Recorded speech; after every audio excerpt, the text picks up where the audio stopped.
Saúde aos irmãos com a paz do Senhor, amém? Podemos sentar, irmãos? 1 Samuel, capítulo de número 30, versículo de número 15. Eu vou ler na tela. A palavra do Senhor diz assim: E disse-lhe Davi: Poderia, descendo, guiar-me a essa tropa? Eu vou ler só essa parte A. E disse-lhe Davi: Poderias, descendo, guiar-me até essa tropa? Até aqui, irmãos. Peço gentilmente que os irmãos mantenham a Bíblia aberta. Nós vamos ler alguns trechos da palavra do Senhor. Mas até para ganhar um tempo. Davi, quando ele chegou nesse momento, foi um momento um tanto quanto que crucial sobre a vida dele. Na verdade, Davi ele já tinha um grupo que o seguia, porque ele já estava aí há quase 10 anos, alguns dizem mais, outros menos, mas o certo é que pelo menos por 10 anos fugindo de Saul. Saul, de uma maneira implacável, o perseguia de todos os jeitos e de todos os lados. Queria a morte de Davi de todo jeito. Muitas pessoas conjecturam o porquê que Saul ficava perseguindo tanto Davi. Por que perseguia? Um dos pilares que talvez pudesse nos esclarecer, seria quando Davi estava na caverna de Adulão e ele encontrou com Saul. E chegou para Saul e disse assim: Ó rei, por que tu dás ouvidos para homens que dizem que eu quero a tua morte? Na verdade, Davi nunca queria a morte. Mas existiam homens que estavam ao lado de Saul, que eram péssimos conselheiros, péssimas pessoas, e ficavam dando palavras para ele, dizendo que queria a morte dele, e daí Saul dava ouvidos, e isso incitava cada vez mais. No entanto, quando os anos se passam, continua Davi fugindo. Davi vai até a terra dos filisteus, falando: olha, deixa eu guerrear com vocês, não tem mais para onde. Davi pensando e conversando com seus homens: não tem mais para onde a gente fugir, a gente vai ter que ir até os filisteus agora. Vamos guerrear junto com Aques contra os israelitas, contra o próprio povo. E Davi estava disposto a ir nessa guerra. No entanto, quando chegou o momento já que eles iam guerrear, eles tomaram, os príncipes dos filisteus tomaram uma decisão e disseram: não, vai não. E ainda falaram: vai embora daqui. E Davi tomou essa decisão. Chegando de madrugada, ele pegou junto com seus homens e foi embora. E fugiu. Só que quando eles chegaram na cidade que eles estavam, chamada Ziclag, eles chegaram lá, eles tomaram uma grande surpresa. Tiveram uma grande surpresa. Que surpresa foi essa? Quando chegou nessa cidade, havia um outro grupo de amalequitas que foram lá, queimaram tudo, só que não mataram ninguém, mas levaram embora suas famílias, seus filhos, os despojos, levou tudo embora.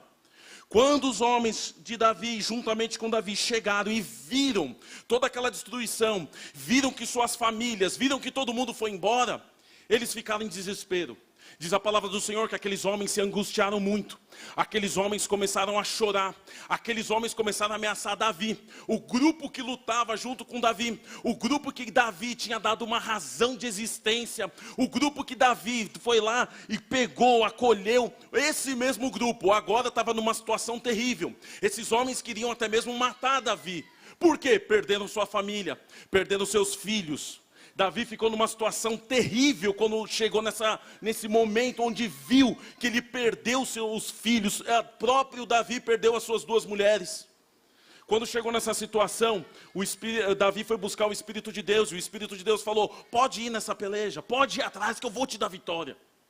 E aqui eu quero começar rapidamente falando que de todas as lutas de Davi, tendo fugido de Saul, essa foi a luta mais nobre.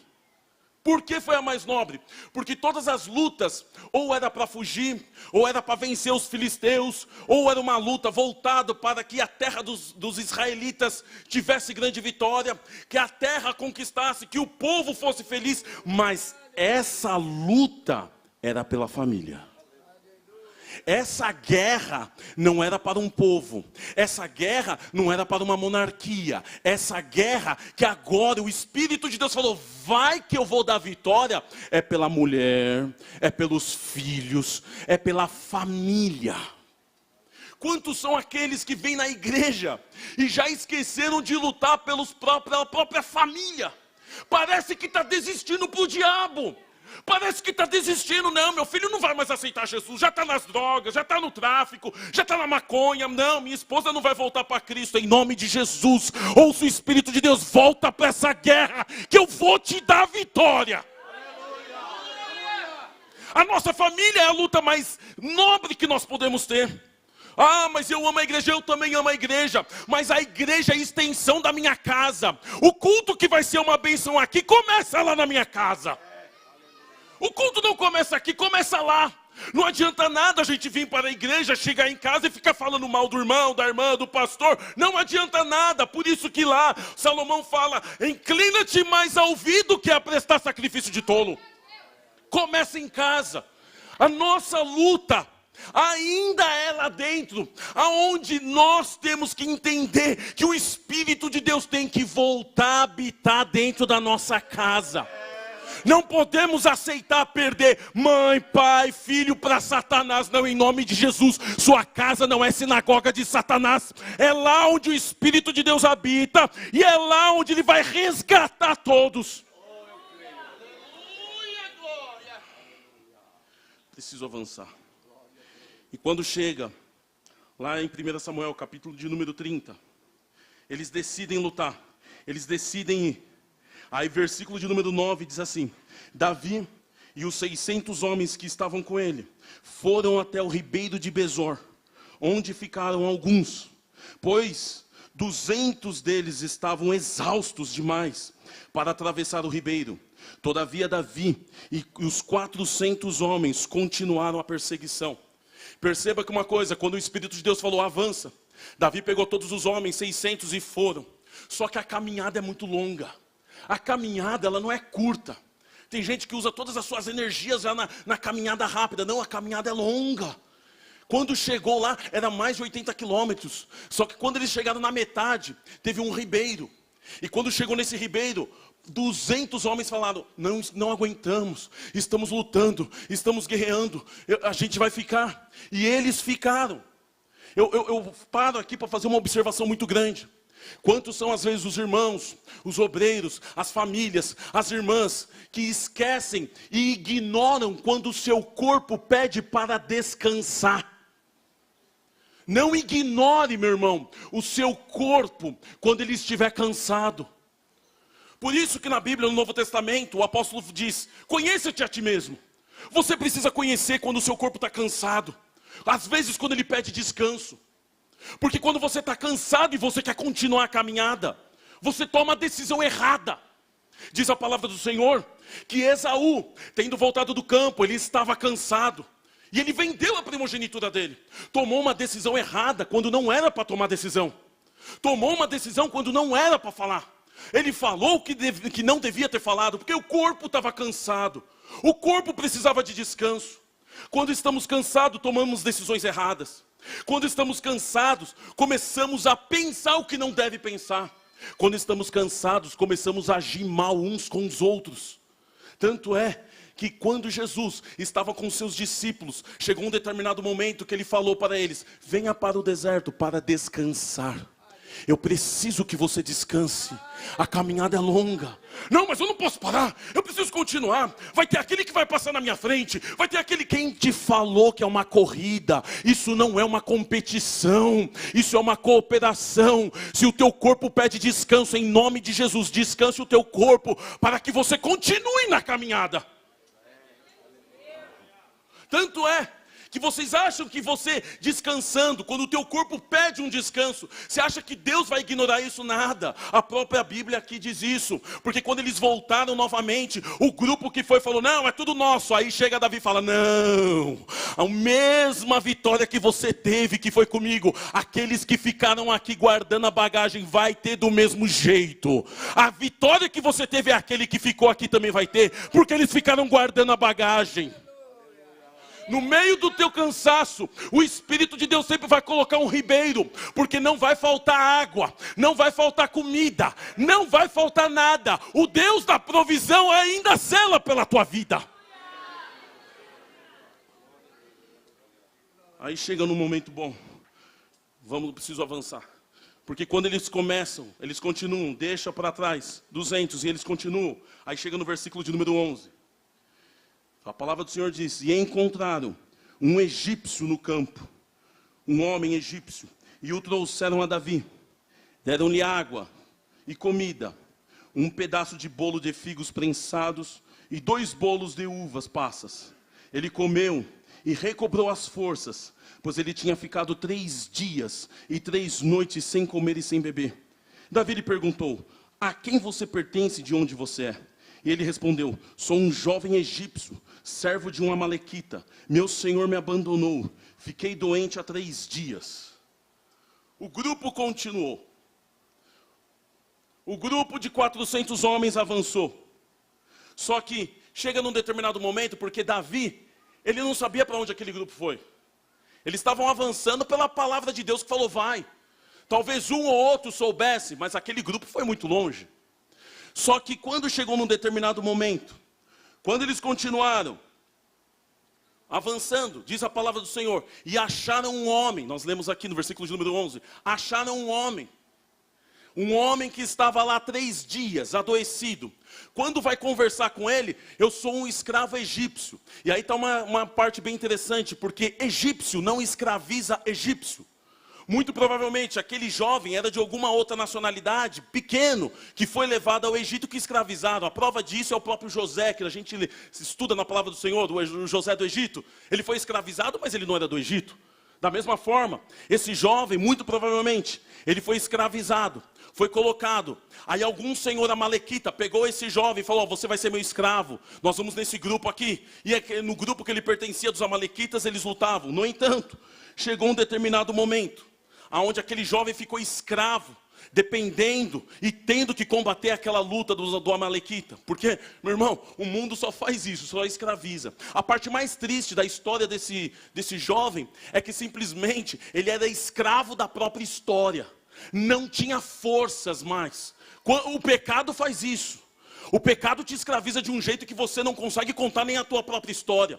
Você fica refém da tua fraqueza da carne. Você fica refém daquilo que você não consegue se libertar. Aí Deus te traz, Deus te liberta, Deus te salva. E muitas vezes queremos continuar no pecado. Mas o sangue de Jesus ainda purifica. O sangue de Jesus ainda purifica. O sangue de Jesus ainda te dá liberdade. O sangue de Jesus, ele ainda pega você que está na igreja, foi salvo, está aqui vindo, mas ainda não consegue se libertar de um pecado oculto aqui, um pecado oculto ali. Não, olha, quero te dizer que nós vamos tomar uma santa ceia. E nessa ceia diz que o meu Jesus, ele morreu, ele ressuscitou, e que o sangue dele nos purifica de todo pecado. É interessante que quantas vezes nós, às vezes preso em algo que não devemos mais estar preso, e que queremos muitas vezes ficar no pecado. Meu irmão, vou te dizer uma coisa: o pecado sempre dá mais trabalho do que a obediência. A obediência muitas vezes é esperar, mas quer insistir no pecado, ficar escravizado no pecado, sempre vai ter mais esforço. Você lembra de Jonas? Vai para Nínive. Não, mas o trabalho que ele teve para ir para Tarsis, depois ainda perdeu tudo. O pecado sempre faz você ter um trabalho maior. O pecado sempre faz você ser escravizado. O pecado sempre faz você perder tudo. Aí vem uma parte interessante, porque quando olham de longe, vem, a palavra do Senhor diz no versículo de número 11, um homem egípcio, escravo, um homem. Só que estavam vendo de longe. Aí quando chega de perto, e Davi vai conversar, diz a palavra do Senhor no versículo 11, versículo 12 que nós lemos, um jovem. Mas não era um homem? Não, é um jovem. Aí quando ele abre a boca: eu sou escravo. Mas não era um homem? Porque de longe, quando a gente vai ver as coisas, parece ser maravilhoso. Parece que é um homem. Não, parece que tem responsabilidade. Não, olha só que maravilha. Isso vai dar certo. Olha, de longe é um homem, mas quando chega perto é um jovem. Não é um homem, é um jovem. Mas se veste que nem homem, mas a gente está chegando. E como que eles souberam disso? Pelas palavras. As palavras propriamente acusavam quem ele era. Um jovem. Um jovem. Eu gosto de uma frase do saudoso pastor Antônio. Ele tinha uma frase, que ele falava muito na escola dominical, na CPAD, até nos seus escritos. Ele tinha uma frase muito boa, ele dizia o seguinte, uma delas foi assim: olha, pastores, deem oportunidades, Porque se lembra de Jacó? Jacó, quando chegou no pai dele, quando pediu o guisado, a roupa é de Esaú, o jeito é de Esaú, a pele é de Esaú, mas a voz é de Jacó. Dá oportunidade que a voz, ela consegue dizer o que o restante não está dizendo. É pelas palavras que condena, é pelas palavras que a própria pessoa é acusada, que nem esse jovem aqui. Por fora é homem, mas por dentro, não, é um jovem ainda. Aí quando ele continua, e é interessante, porque esse jovem, ele viveu essa crise existencial. Todo mundo achando que é homem, escravo, luta, mas quando vai conversar não é isso não. Por isso que a gente não pode pular fases de nossa vida. Não, mas eu já quero aquilo. Não, calma. Não pule fases na sua vida, porque muitas vezes você vai criar uma expectativa do qual você não vai conseguir dar resultado. Preciso continuar. Aí quando converso com esse jovem, quando converso com ele, aí Davi pergunta, no versículo de número 13, Davi lhe perguntou: a quem você pertence? Olha só, a quem você pertence? Quer dizer, ele sabia que ele era escravo. E de onde vem? Ele respondeu: sou um jovem egípcio, servo de uma amalequita. Meu senhor me abandonou quando fiquei doente há 3 dias. Do mesmo jeito que Davi estava tendo uma luta nobre com a família, aquele jovem, ele estava lutando pela sua sobrevivência. Um jovem que é escravo, que dependia de um servo. Um jovem que estava dependendo de um grupo. Lutou durante talvez muito tempo. Só que quando ele fica doente, o abandonam, o deixam para trás. E a pior parte, não ficou abandonado por um dia só, não. Ele ficou abandonado por 3 dias e 3 noites, sem comer, sem ter como andar, doente, lutando pela sua própria sobrevivência e ninguém o acolhendo. Para pensar. Naquele jovem, se a gente entrar mesmo na história, tudo estava sendo favorecido para aquele jovem morrer. Tudo estava sendo favorecido para aquele jovem não sobreviver mais. Porque ele estava doente, não tinha como andar, tanto é que acharam ele. Por quê? Porque ele estava parado, não tinha mais, eu vou morrer, não tenho mais jeito. Por isso que muitas vezes, meus irmãos, a gente está passando por uma luta, achando, não, Deus vai me dar vitória hoje, é hoje, calma. Isso pode levar um tempo. Mas por que vai levar um tempo? Porque se aquele jovem continuasse com a sua saúde, ele continuaria sendo escravo no grupo errado. Mas aquela luta que veio sobre a vida dele, e talvez a luta que vem sobre a sua vida, talvez possa estar levando um tempo, porque o Espírito de Deus está dizendo, o caminho que você está traçando, eu preciso mudar a rota. Eu preciso tirar você e colocar você no grupo certo. Esse grupo está te escravizando. Esse grupo não está querendo a tua vitória. Falam que são seus amigos, mas se você ficar melhor que eles, a coisa muda. Só que aquele jovem quando lutava pela vida, para que o Espírito de Deus mudasse o rumo. Se Deus está mudando o rumo da sua vida, meu irmão, é bênção. É bênção. Se Deus está mudando, é bênção. Eu não esqueço, quando eu casei, 14 anos atrás, quando eu casei, quem casa sabe disso, né? Eu casei cheio de dívida, não tinha nada. Casei na dívida. E quando eu casei, eu queria muito mudar de emprego. Porque o emprego que eu estava, não estava dando dinheiro não, estava muito ruim. E aí, eu comecei a pleitear uma vaga numa outra empresa, uma multinacional. E aí, eram 5 fases. E eu comecei a passar pelas fases. A primeira fase eu passei, a segunda eu passei, a terceira eu passei, a quarta eu passei. Falei, agora. Cheguei em casa assim, ai amor, agora vai dar certo. Vamos entrar nessa empresa, o salário vai ser maravilhoso. Uma empresa multinacional norte-americana, é tudo aquilo que eu queria. Meu Deus do céu, vai dar certo, vai dar certo. Indicaram, colocaram o meu nome, 2 diretores de outras empresas me indicaram, vai dar tudo certo.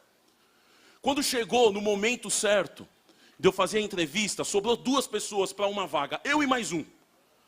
Quando eu estava esperando já ali na hora para fazer a entrevista, quando faltava pouco tempo para me chamar, o Espírito de Deus veio ali, me visitou, bem naquele escritório, e falou, eu não quero você aí. Veio em mim uma angústia tão forte. Eu não esqueço, eu peguei o celular, comecei a ler na Bíblia, e o Espírito de Deus falando, não vai, eu não te quero aí. Quando chegou na hora da entrevista, eu entrei, me chamaram, eu fui entrando, e eu estava com aquilo dentro da minha vida, dentro do meu coração. Eu falei, meu Deus do céu. E o entrevistador começou a fazer diversas perguntas. Era o último, era o vice-presidente. Chegou na hora, ele pegou o meu currículo e falou assim, olha, antes de você eu acabei de entrevistar uma outra pessoa, mas eu gostei de você. Só que eu vou colocar na tua mão. Nunca ouvi isso na minha vida. Ele falou, você quer? Está aqui. Está na sua mão. Aqui, ó. Eu pego um papel aqui agora, oferta, e faço você assinar. Você quer? Aí o Espírito de Deus bateu forte. Não. Eu cheguei para ele e falei, olha, eu vou ser sincero. Eu não posso. Ele, como assim? Ele ficou nervoso. Você sabe quantas pessoas vieram aqui? Eu falei, me perdoa. Ele, tudo bem, acontece. Muito obrigado, tá bom. Eu saí. Chegando, eu saí, voltei do carro, voltei chorando. Eu falei, não pode ser Deus. Eu estou preocupado, não acredito que eu tomei essa decisão. Eu falei, não, era para ter dito sim.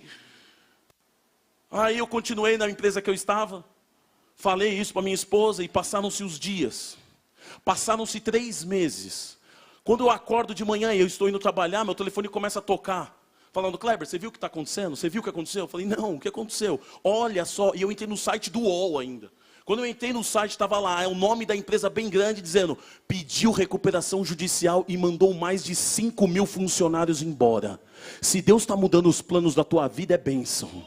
Se Deus está mudando os planos da tua vida, é bênção. É porque o teu futuro vai ser de paz. Se você está insistindo por uma porta, querendo arrancar ela, abrir, ei, calma. Espere o Espírito de Deus, pode durar um tempo. Mas se Ele está dizendo não hoje, é porque é paz, é bênção, meu irmão.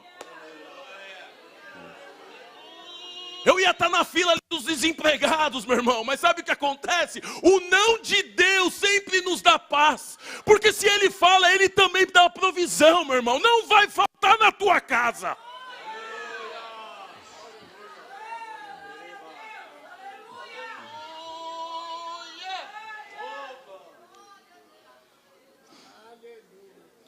Mas quando Deus olha para aquele jovem, Ele começa a dizer, você está achando que vocês estão tendo vitória aí com esse grupo de amalequitas, né? Está achando que está sendo, não, meu irmão. Ele estava no grupo errado e Deus estava tendo misericórdia. Quem te falou que toda vitória que você vai ter vai ser Deus aí? Deus vai ser misericordioso. Eu dou um exemplo de Sansão.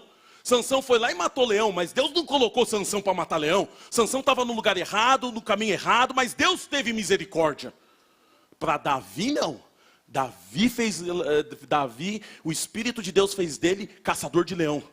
Deus, quando olhou para esse jovem escravo, falou, espera aí, você está matando o grupo errado, você está matando israelita, você está saqueando, não quero isso não. Eu vou começar a mudar algumas coisas, algumas peças, algumas circunstâncias, para colocar você no grupo certo. Tem um grupo certo, e Deus já estava olhando aquele jovem, Deus já estava olhando para a vida dele, falando, eu preciso mudar algumas coisas sobre a tua vida, para colocar você no grupo certo. Mas aquele jovem foi rejeitado. Porque uma coisa é verdade, meus irmãos. Todo mundo quer ser aceito. Mas quando Deus te chama, primeiro você tem que saber lidar com a rejeição. Você vai ser rejeitado. Mas olha, as pessoas não me chamam. Cadê os irmãos, os grupos? Calma, saiba lidar com a rejeição. Porque antes do Espírito de Deus te exaltar, primeiro vem a rejeição. As pessoas vão te rejeitar. Mas olha, saiba de uma coisa, se estão rejeitando, é porque o demônio da vida delas não está falando com o Espírito de Deus que está na tua vida. Porque o Espírito que está na tua vida, ele brilha mais. Aí aonde você pisa lá no seu emprego, com a vizinha, na rua, são os demônios que não querem te aceitar, e glória a Deus por isso. Glória a Deus por isso, porque tem um Deus que está na tua vida, que está trabalhando nos detalhes, está trabalhando no tempo da espera. Como você vai esperar? Como que você tem que agora aguardar? Não se preocupe com a rejeição. Amanhã o Espírito de Deus vai fazer com que você seja aceito. Agora, aquele jovem já estava quase morrendo. 3 dias e 3 noites. Só que diz a palavra do Senhor, lá no versículo 11 que a gente leu. E acharam. Eu só acho aquilo que eu procuro. Porque aquele grupo de Davi que estava indo atrás, eles tinham uma outra coisa. Eles estavam perdidos. Aí quando eles chegam e começam a conversar com aquele jovem ele era um escravo. Aquele jovem não era dono da própria vida. Aquele jovem não tinha nada. Aquele jovem foi abandonado. Pessoas vão te abandonar. Só que tem uma coisa, o Espírito de Deus já tinha mirado naquele jovem. Oh, meu irmão, ainda que o mundo inteiro te rejeite, mas se o Espírito de Deus mirar sobre a tua vida, olhar para você e falar: ei, eu achei graça diante de você. Se Deus mirar sobre a tua vida, Ele pega um outro grupo ali que está longe, com 400 homens, fala: ó, vai que eu dou vitória, mas para onde eu vou? Eu não sei, mas vai, sai da tua terra e da tua parentela, que nem falou com Abraão. E eles começam a caminhar, só que chega um determinado momento que eles não sabiam mais para onde ir. Não sabiam mais o que fazer, mas o Espírito de Deus, que sabe tudo, e que é Ele que faz a história, Ele chega em um determinado momento e coloca um jovem ali, um jovem que está perdido, um jovem que era do mesmo grupo dos amalequitas. Olha que coincidência. E quando Davi começa a conversar com ele, fala: você nos leva até lá? Ele: eu levo. Quando Davi pergunta isso, Davi estava querendo dizer o seguinte: ei, você vai ser leal a quem agora? Aquele grupo que te abandonou, ou a nós que salvamos a tua vida? Para quem você vai ser fiel? E ele falou: não, eu vou ficar com vocês, mas não me deixa lá. Em outras palavras, olha a virada de chave. Há 3 dias antes ele era um escravo, que não era dono da história, estava aprisionado sobre a vida, talvez aprisionado no pecado, não tinha eira nem beira na vida, ele estava perdido, ia morrer como escravo, ficou doente 3 dias. De repente chega um homem, um rei, até ele, Davi, chega lá. Quando começa a falar com ele, olha uma coisa interessante. O grupo de Davi estava todo perdido. Aquele que ontem era escravo, hoje ele é o sábio que vai conduzir você no caminho. Aqueles que não estão te dando valor, aqueles que estão te abandonando, aqueles que não estão nem aí para você, aqueles que te deixaram para trás, olha, Deus vai te colocar num outro grupo, onde você será o sábio. Ninguém vai ter vitória se não for orientado por você. Foi isso que aconteceu. Ninguém iria achar os amalequitas. Quem vai achar? Não. A resposta e a sabedoria e a orientação estava na boca de um escravo. Estava na boca de um jovem que iria morrer. Estava na boca daquele que ninguém estava dando mais nada para ele. As horas se vão, eu preciso continuar. Aquele jovem serviu de uma orientação. Agora a parte que mais me encanta é quando o Espírito de Deus olha para ele. Desde aquele momento, para mim, quando ele era um escravo, estava no Egito, abandonado, esquecido, não era dono da própria história. Só que chega um determinado momento que ele luta com os amalequitas, adoece, ele fica com uma saúde debilitada e é abandonado. Se eu fosse colocar um tema para essa mensagem, para essa rápida mensagem, o tema não seria outro a não ser esse: abandonado pelos homens, mas achado por Deus. Os homens podem te abandonar, mas o Espírito de Deus ainda olha para você e falando: eu não te abandono, eu não vou te deixar. Eu ainda estou te olhando, eu estou acompanhando a tua história. Eu sei quanto tempo você está passando por isso, minha irmã. Eu sei dos teus sofrimentos, eu sei das tuas lágrimas, eu sei de tudo que você está passando. Você não fugiu da minha vista. Eu ainda estou olhando para você, eu ainda estou olhando. Você não saiu daqui, você é achado por mim, você é minha, você não fugiu do meu controle. Os homens podem te abandonar, mas você é lembrada por mim. A tua história vai chegar até onde estava o rei, meu irmão. Homens grandes vão saber, o Espírito de Deus vai fazer o teu nome chegar até o nome dos grandes. Davi era rei, ainda que não estava ainda reinando, mas Deus já tinha ungido ele como rei. O nome daquele escravo chegou até os ouvidos do rei, esquecido pelos homens, mas lembrado por Deus. O Espírito de Deus vai fazer o teu nome chegar até lá o rei. Quando Deus olha para ele e fala: meu filho, eu vou te dar um presente muito maior. Eu vou te dar a tua liberdade. Você vai ser livre. Muito mais do que continuar num grupinho onde você é escravo. Você vai ser livre. O Espírito de Deus olhou para ele e falou: olha, você vai ser livre. E sobre a tua vida muitos serão orientados. Deus abençoe em nome de Jesus.